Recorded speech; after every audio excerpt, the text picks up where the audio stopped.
I never thought I'd end up in the shadows of my own life. Not after everything I gave, every hour worked, every tear dried, every dream put on hold so my son could chase his. But life has a way of spinning you in circles until you forget which way was up. Until one day, you wake up and realize you're not living anymore. You're just existing. That was me, Margaret, 61 years old and living in my son's guest room, trying to remember when I stopped being his mother and started being the help. It started the day I sold my house, the one with the creaky porch and the magnolia tree out front that Ethan used to climb. After my husband passed, it was just too quiet, too full of ghosts. Ethan insisted I move in with him and Olivia. You'll be close to the grandkids, he said. We have the space, Mom. It'll be good for everyone. And it was, for a little while. At first, I loved the rhythm of the household. Mornings were a rush of cereal bowls, tiny shoes, and the school bus rumbling up the hill. I'd pack lunches, hum old songs in the kitchen, and watch the kids grow in inches and independence. Olivia was cordial, never warm, never cruel. Just fine. We coexisted like office colleagues who share a break room. But then, little things began to shift. Things I tried not to see, like the way she'd sigh when I folded the laundry wrong, or how she'd smile tightly when I made dinner. Always healthy, always from scratch, only to serve frozen organic pizzas instead. She was all about image. Neutral tones, yoga at 6, kale smoothies at 8, and God forbid anyone disrupt the vibe of her curated life. One afternoon, I had just mopped the kitchen and was halfway through dusting the baseboards, something I wasn't even asked to do.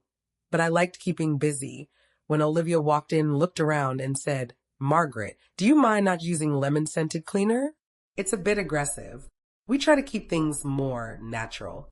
I apologized, of course. That's what you do when you're a guest. Or whatever I was. Then came the casserole. It was a chilly Thursday, the kind of day that calls for comfort food. I made Ethan's favorite, chicken and wild rice with homemade mushroom sauce. The whole house smelled like warmth and home. I even set the table with the good napkins. Olivia walked in from her spin class, her cheeks flushed and hair slicked into a perfect ponytail. She sniffed the air and wrinkled her nose. Oh, she said with a tight laugh, that smells nostalgic. She didn't mean it kindly. I said, it's Ethan's favorite. She opened the fridge and pulled out a prepackaged salad. Right. Well, we're doing clean eating this week. Ethan came home an hour later, kissed Olivia on the cheek, and barely glanced at the food. He grabbed a protein shake from the fridge and headed upstairs. I ate alone. The casserole sat untouched for 3 days before I threw it out. Still, I tried to smile, to stay useful. I helped with the kids, stayed out of the way when Olivia had her book club, even started sleeping with a sound machine, so my old knees wouldn't creak too loudly down the hall. But things escalated. One evening, they were having some of Ethan's work friends over for dinner. A casual gathering, Olivia had said. I offered to help. I cleaned, cooked, arranged the table with the fine china she never used. The doorbell rang. People flowed in, polished, perfect, laughing at nothing and sipping wine like it was holy water. I stayed in the background, refilling platters and wiping down counters. Then I heard it. From the hallway, just behind the kitchen. A woman's voice asked, Who's that in the apron? Olivia laughed. Oh, that's Margaret. Our live-in helper. Keeps the house running. Helper. She said it with that syrupy sweet tone that makes your teeth ache. Like I was a seasonal nanny or the neighbor's aunt. They all laughed. Even Ethan. My own son. The one I held through the flu, coached through heartbreak, and fed with my own hands for nearly 2 decades. I didn't say a word. I couldn't. I set the tray down and walked out to the back patio. The air was sharp, and the string lights twinkled overhead like tiny betrayals. I sat on the cold step, hands folded, and let the sting settle into my chest like smoke. That night, I didn't sleep. Instead, I opened the little notebook I kept in my purse, the one where I recorded every detail of my financial life, savings, investments, every penny I tucked away from my late husband's insurance, sewing projects, and odd jobs. It wasn't a fortune, but it was mine. Then I remembered something. When Ethan and Olivia bought this house, this perfect, curated, beige life. They didn't qualify for the full loan. Credit issues. Olivia's job transition. I forget the exact excuse, but I had stepped in, put my name on the mortgage, helped with the down payment. Just for now, Ethan had said. It'll help us get approved. And I agreed, because I trusted him, because I loved him, because I was his mother. But what they forgot, what they never even considered, was that the house wasn't just theirs. Legally, it was mine too. And now it was time to remember that. I met with a realtor the next morning, a sharp woman named Brenda with red lipstick and no patience for nonsense. She reviewed the paperwork, looked up, and said, "You're the sole owner, Margaret. You can list it today if you want." So I did. The sign went up 3 days later. A bright red "for sale" planted right in Olivia's precious flower bed. That evening, I texted Ethan a photo of the sign. No words, just the picture. I waited. 2 minutes later, the phone rang. I didn't answer. The voicemail came in 3 parts. Ethan's voice at first, calm, confused. "Hey, Mom, what's going on? There's a sign in the yard. I'm assuming this is a mistake." The second message, an hour later, was less calm. "Mom, seriously, what are you doing? This is our home. Olivia is freaking out." And the third, that one came just after midnight. His voice was lower. "Hurt. I don't know why you're doing this, but if this is about the other night, can we just talk?" I didn't reply to any of them. Not out of cruelty, out of clarity. The next morning, Olivia stormed into the kitchen, still in silk pajamas, no makeup, fury painted on every inch of her face. "You can't do this," she hissed. "I already did," I said, sipping my coffee. This is insane. We have a life here. The kids go to school down the street. We have routines. And I was part of them," I said, my voice calm as a lake on a windless day. Until I wasn't. Ethan came in behind her, rubbing the back of his neck, like a boy caught between his mother and his wife. "Can we just sit down and talk?" I nodded. I didn't want to fight. I just wanted to be seen. We sat at the dining table, the one I had refinished myself the summer after their wedding, when I still believed I was building a new chapter of family, not preparing my own exit. "I'm not doing this out of spite," I said, "but I'm not invisible. Not anymore." Ethan started to protest, but Olivia jumped in. "You're blowing this way out of proportion." So I made a joke. It wasn't even mean. I looked at her, not with anger, just the way you look at someone who's never had to scrape grease off an oven at 2 a.m., so the next day doesn't start dirty. "You made a joke." And my son laughed. "I've cleaned your floors, raised your children, and cooked more meals than either of you have probably eaten in your lives. And I've been spoken to like I'm an employee." "No, less than that." "We didn't mean," Ethan started. "I know," I said. "That's the problem." The silence sat heavy between us. You could almost hear the walls shift, uncomfortable with the new tone in the house. "I'm giving you a month," I said. "That's generous. You'll find something. You're both resourceful. And this time, you'll learn to do it without me." I stood and left the room. A week passed. Word traveled fast in the neighborhood. Some folks looked at me with pity, others with something close to awe.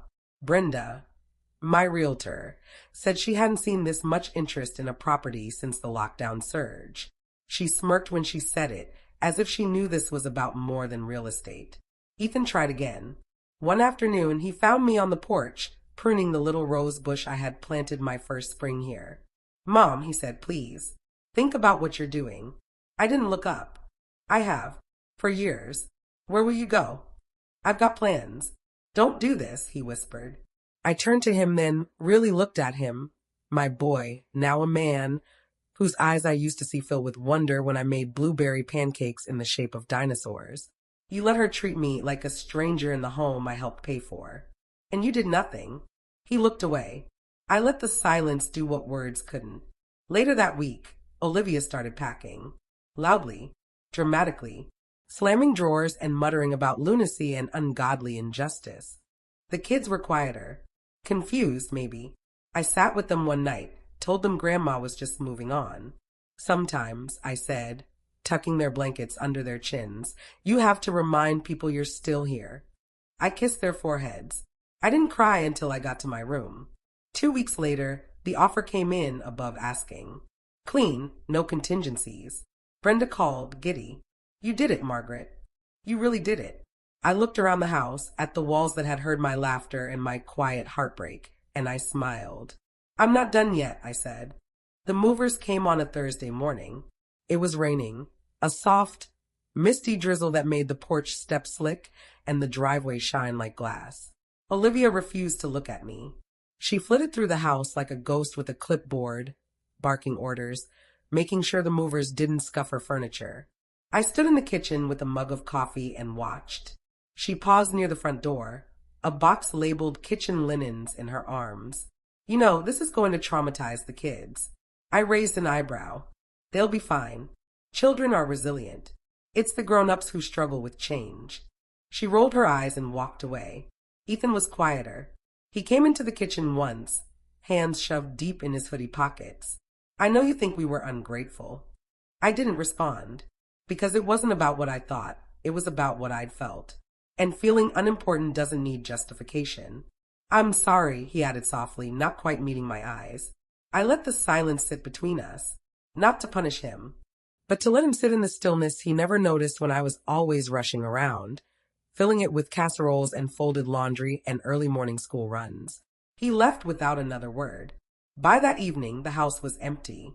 Echoes bounced off the bare walls like misplaced memories. I wandered from room to room one last time. The guest room where I stayed was still neat, bed made, curtains drawn back to show the gray sky. I stood in the center of the living room, hands on my hips, and exhaled. It was done. But this wasn't the end of the story. This was the beginning. You see, I had already picked out my new home. It was a little cottage near the marshes. One of those Southern-style homes with big windows, a wraparound porch, and enough trees to hide from the world if you needed to. I'd driven past it for years, always thinking, that's the kind of place someone happy might live. I never thought it'd be mine, but it was now, paid in full, my name on every paper, my fingerprints on every decision. The first night there, I lit a candle and made myself a bowl of soup. Nothing fancy, just tomato bisque and some crackers. I curled up on the old armchair I found at a thrift store, pulled a quilt over my legs, and listened to the frogs sing outside.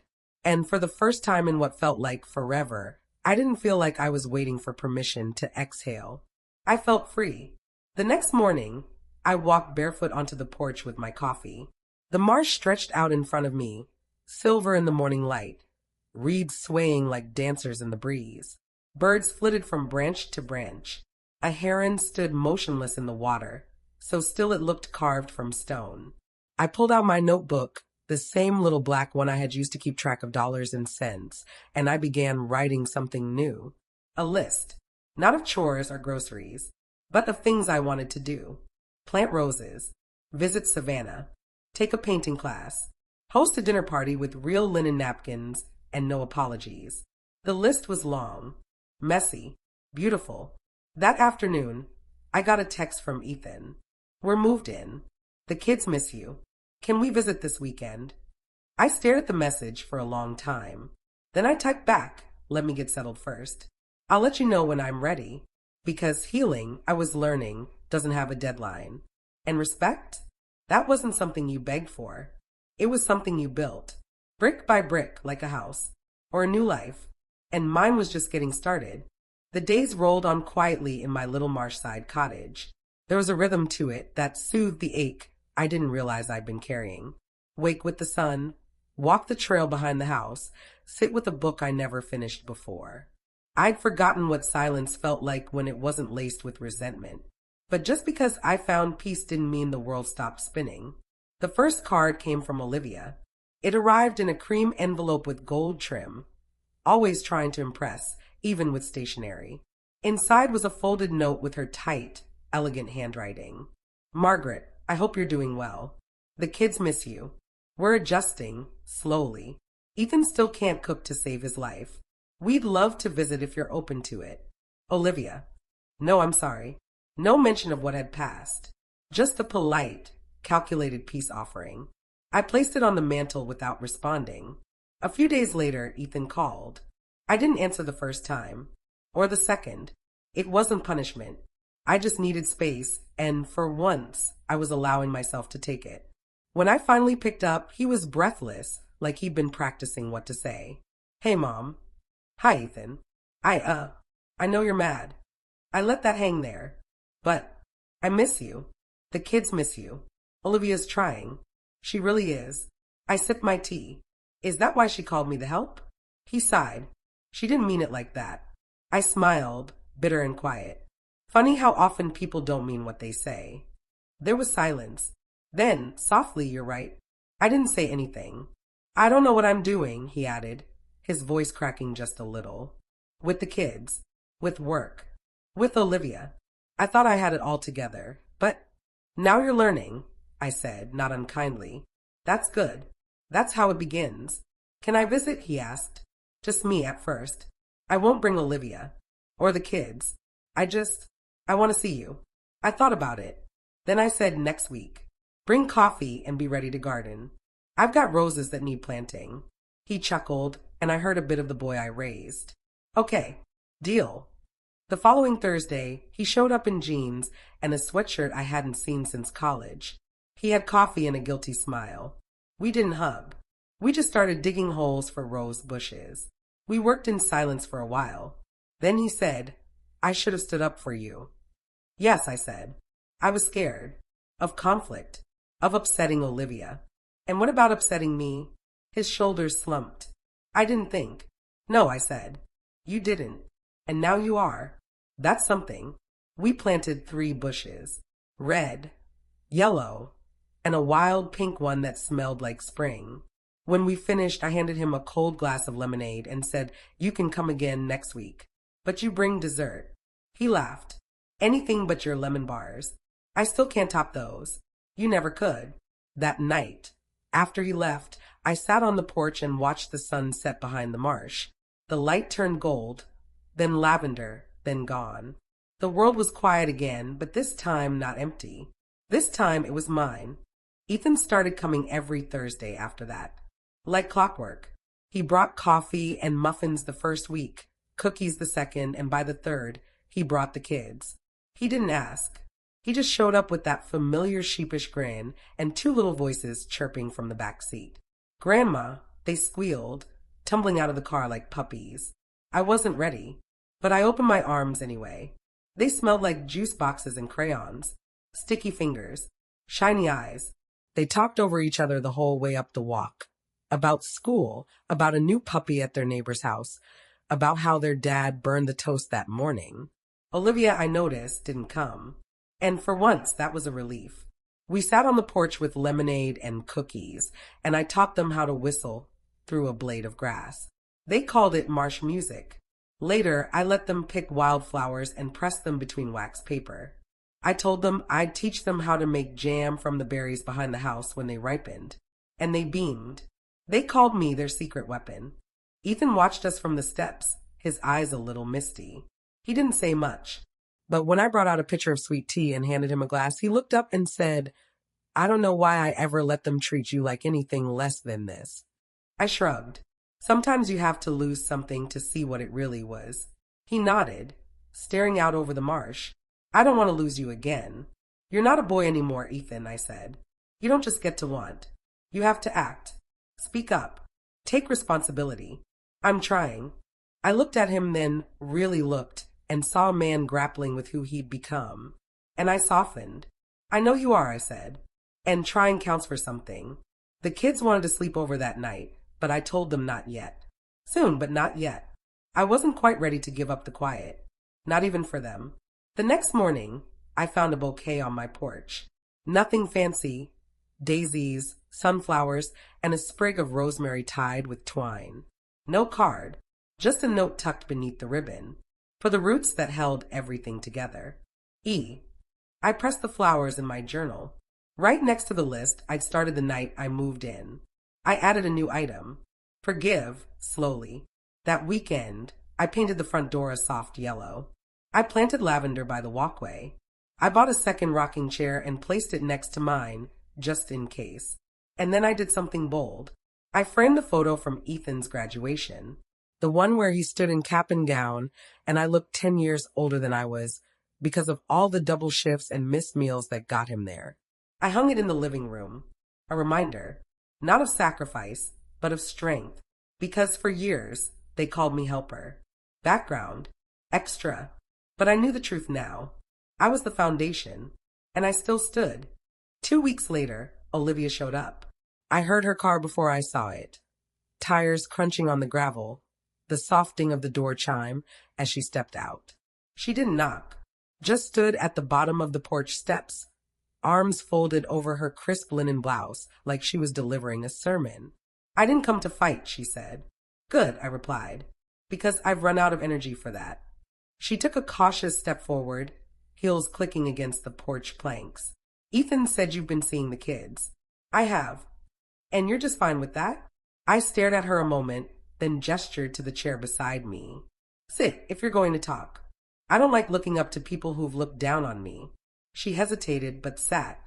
I wasn't trying to hurt you, she said after a moment. That night at the party, I was just trying to be clever, I finished for her, to charm your guests. And the easiest punchline was the woman who cooked your meals, folded your towels, and loved your children. She blinked. You didn't see me, Olivia. Not as a person, just as a fixture. She looked out toward the marsh. Maybe I didn't. There it was. Not an apology, but a crack in the wall. I didn't need groveling. I didn't need tears. Just acknowledgement. I used to think respect came from being useful, I said quietly. But you can set a table, clean up after everyone, and still have them treat you like you don't exist. She didn't respond, just picked at the hem of her sleeve. The kids deserve better, she said eventually. They love you, and I don't want my pride getting in the way of that. That surprised me. I nodded slowly, then let them visit. And don't coach them on what to say. Let them come as they are. She stood, brushing imaginary dust from her lap. Thank you, she said. For what? For not slamming the door in my face. I almost laughed. You'll find I prefer leaving it open these days. Just wide enough for someone to learn something. She left without another word. I sat on the porch long after she drove away, listening to the birds and the wind in the reeds. Later that evening, I opened my journal again. Let go of grudges that don't serve you. Make room for healing, even if it knocks at the door in heels. I smiled. Then I called Ethan. Next weekend, I said. Let them come stay over. Bring sleeping bags. We'll make jam in the morning. He was quiet for a beat. Then, they're going to be so happy, Mom. Me too, I said and meant it. They arrived with backpacks bigger than their legs and enough excitement to fill the entire cottage. The little one, Lucy, had drawn me a picture. Stick figures holding hands under a crooked sun with the words Grandma ROX in glitter pen. I taped it to the fridge like it was a masterpiece. That first night, we made pancakes for dinner, with whipped cream and strawberries and not a vegetable in sight. I let them eat on the floor in front of the fireplace, wrapped in blankets, giggling between bites. We watched an old movie, something with talking animals, and I didn't care when they stayed up past bedtime. They fell asleep on the couch, heads resting on each other like puppies in a pile. I covered them with a quilt and sat nearby, watching the flames die down and thinking how full my quiet little house suddenly felt. The next morning, we made jam. I taught them how to mash berries with forks and measure sugar without spilling it. Well, without too much spilling. Lucy wore my old apron, which hung to her ankles, and Jack insisted on stirring the pot like a real chef. We filled 6 jars in total, sticky and lopsided, but perfect. Later, while they played outside, I sat with my coffee and watched them run barefoot through the grass. Jack picked dandelions and gave Lucy a crown. She wore it proudly, and in that moment, something in me healed a little more. That afternoon, Ethan came by to pick them up. He stepped onto the porch and froze when he saw the kids chasing each other with a garden hose, soaked to the skin and laughing like they didn't have a care in the world. He turned to me, his voice thick. You gave them something we couldn't. I shook my head. No, I gave them something you forgot. He looked down. You and Olivia have a beautiful home, Ethan. But children don't need perfection. They need presence. He nodded slowly. I'll make sure they keep coming. If you'll have them. I always will. They piled into the car reluctantly, waving through the windows until they were out of sight. I stood on the porch long after they'd gone, the laughter still echoing in my ears. Later that night, I jarred the last of the jam and wrote the date on the lid. Then I opened my journal again. Be the place they want to come back to. Joy doesn't have to be loud to be real. I closed it gently, tucked it back in its place, and turned off the lights. The house didn't feel empty anymore. It felt lived in. It felt like mine. 2 Sundays later, Olivia came with them. She didn't announce it. No text. No heads up. Just appeared in the driveway in her slate gray SUV, looking polished and uncomfortable all at once. She stepped out in flats, of all things, and carried a small bouquet of tulips. Thought these might brighten the porch, she said, holding them out like a peace offering. I took them without a word, turned, and found a vase in the kitchen. Filled it, placed it beside the window, and let the silence fill the space between us. The kids had already burst inside, running straight to the back where their forts from last week were still standing. I could hear Lucy yelling, "He's the dragon again," and Jack shouting, "That's 'cause I've got the wings." Olivia stayed standing by the counter. "This place," she said after a moment, "it's peaceful." I didn't answer. She shifted her weight, glanced at the kettle. "Can I make us some tea?" That stopped me. She didn't ask for tea. She asked to make it. That meant something. "Top cabinet," I said, nodding. "Middle shelf." She busied herself quietly, and when she handed me the mug, Earl Grey, splash of milk, just how I like it, I noticed her hands were shaking just slightly. We sat at the kitchen table, the same table where I'd eaten alone for years, waiting for someone to ask me how I was. Now she sat across from me, shoulders stiff, eyes uncertain. "I owe you a proper apology," she said. "For the party. For everything." I watched her. "I thought I was doing everything right," she continued. "Hosting, working, being a good mom, keeping it all together. I didn't see how much of that was because of you. Because you were making it possible." Still, I didn't speak. I wanted her to feel the silence, the weight of words never said. "I treated you like a placeholder," she whispered. "Like someone I could just absorb into the background. And now?" I asked. "Now I know better." I took a sip of tea. It was too hot, but I didn't flinch. "What do you want from me, Olivia?" She blinked. "Honestly? I don't know. Grace, maybe. A chance to do better." I looked out the window. The kids were playing tag now, darting between the rose bushes, their laughter like wind chimes. "You don't get grace," I said gently. "You earn it." She nodded. "Start with showing up. Not perfectly, just fully." She stood, brushing a tear I don't think she meant to let fall. "I will." As she turned to go, I added, "And next time, bring your own apron. We're making jam again next weekend." She laughed softly. "Deal." When the door closed behind her, I stayed seated at the table, letting the tea cool between my palms. Then I opened my journal again. Forgiveness doesn't mean forgetting. Sometimes the biggest apology is showing up anyway. I smiled, not because everything was perfect, but because I was beginning to believe that it didn't have to be. By summer, the cottage felt like it had always been part of the family, like roots had grown overnight and held everything in place. Thursdays became our rhythm. Saturdays too. Sometimes just the kids, sometimes Ethan, occasionally Olivia. And slowly, gently, we began to stitch together something resembling a new kind of family. One Saturday morning, Lucy brought me a folded piece of paper with purple crayon hearts around the edges. Inside, in her crooked handwriting, it said, "Grandma, can I live with you when I'm big?" I laughed so hard I cried. Later that day, Ethan stood beside me while I tended the herb garden. He'd taken to helping without asking, the way he used to when he was 12 and still thought I had all the answers. "You know," he said, brushing dirt from his hands, "I told Olivia we should have put your name on the deed when we bought that house." I looked at him sideways. "You didn't." He smiled sheepishly. "No, but I should have." I nodded, not to rub it in, but because he was finally saying the things that mattered. "I think part of me believed you'd always be there, no matter what," he said. "Like a lighthouse, solid, unchanging." And I said, until the storm got bad enough. I had to move to safer ground.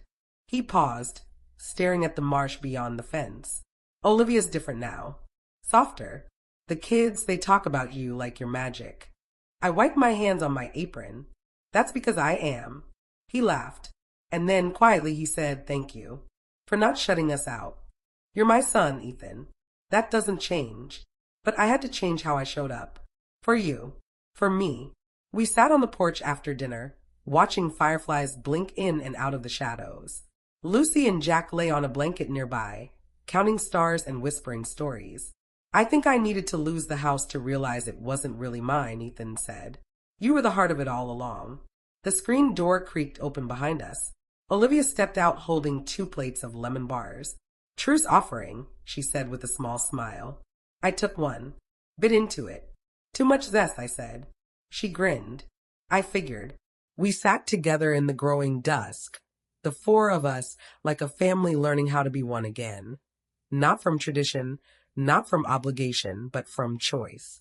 When they left that night, the porch light buzzed above me, moths circling in a lazy dance. I stood there alone, barefoot on the old wood, and felt more seen than I had in years. Later, I opened my journal.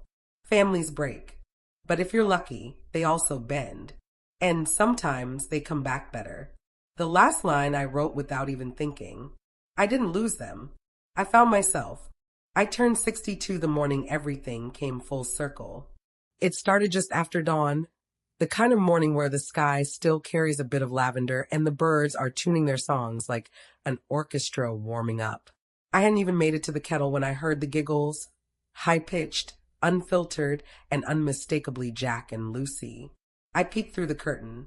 There they were, standing on the porch in their mismatched pajamas, hair wild with sleep, holding a giant hand-painted sign that read, "Happy Birthday, Grandma." We brought pancakes. The letters were crooked, the paint still tacky in spots, but I've never received a more beautiful gift. Behind them, Ethan carried a tray balanced with careful pride. Steaming pancakes, syrup, fruit, and 2 slightly lopsided cups of coffee. Olivia stood beside him, holding a bouquet of bright yellow sunflowers and a smile that didn't look rehearsed this time. They sang to me. Oh, they sang. It was the kind of performance only love could make tolerable. Ethan off-key, Jack too fast, Lucy practically yelling every other word. Olivia mouthed along quietly, eyes soft, watching her children throw their hearts into every note. I didn't mean to cry, but the tears came. Not loud sobs, just a slow, warm ache that spilled over the edges. The kind of tears that say I'm grateful and I remember everything and this matters. We had breakfast on the porch, the 6 of us, me, my son, my grandchildren, Olivia, and the life I built back up from the bones of what I once thought was lost. We ate pancakes drenched in too much syrup.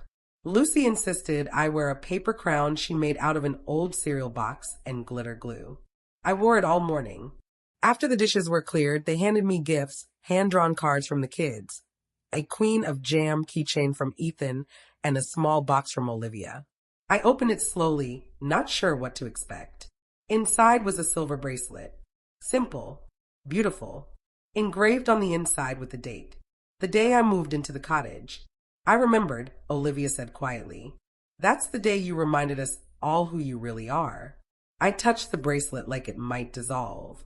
Thank you, I said, and I meant it. That afternoon, the kids chased each other barefoot through the grass while Ethan helped me trim the hedges. Olivia sat nearby, tying flower crowns with Lucy. It was the most ordinary, magical day. Ethan and I ended up sitting under the pine tree later, sipping lemonade and watching the sun dip lower behind the marsh. "You think we're doing okay?" he asked, voice low. I looked at him, the boy who used to cling to my leg when I dropped him off at school. The man who once let me fade into the background of his life. "You're doing the work," I said. "That's what matters now." He smiled, and for a second he looked 12 again. "You're not going to sell this place out from under us too, are you?" I chuckled. "No, son. This one's all mine. But I'll tell you what, anytime you bring lemon bars and keep your shoes off the rug, you're welcome." That night, when the house was quiet again and the sun had sunk fully beneath the trees, I lit a candle and sat with my journal. The same one that held every number, every plan, every ache and breakthrough. And I wrote, "Love doesn't always sound like I love you. Sometimes it's in pancakes, apology bouquets, and a child's crooked drawing. I am not what I've done for others. I am who I choose to be now. You can start again at any age. And sometimes, starting again is the most powerful thing a woman can do. I didn't lose my family. I remembered myself. And in doing so, I taught them how to find me again. I placed the journal on the shelf beside a new photo. It was just taken that afternoon. Me in my paper crown, Lucy in my lap, Jack holding a jar of jam like it was treasure. Ethan's arm around my shoulder, Olivia's smile quiet and sincere. And in the background, my little yellow cottage, glowing with porch light and second chances. I took my tea to the rocker on the porch and looked out at the stars, not waiting for the phone to ring, not hoping to be needed, just there, present, rooted, finally gloriously whole.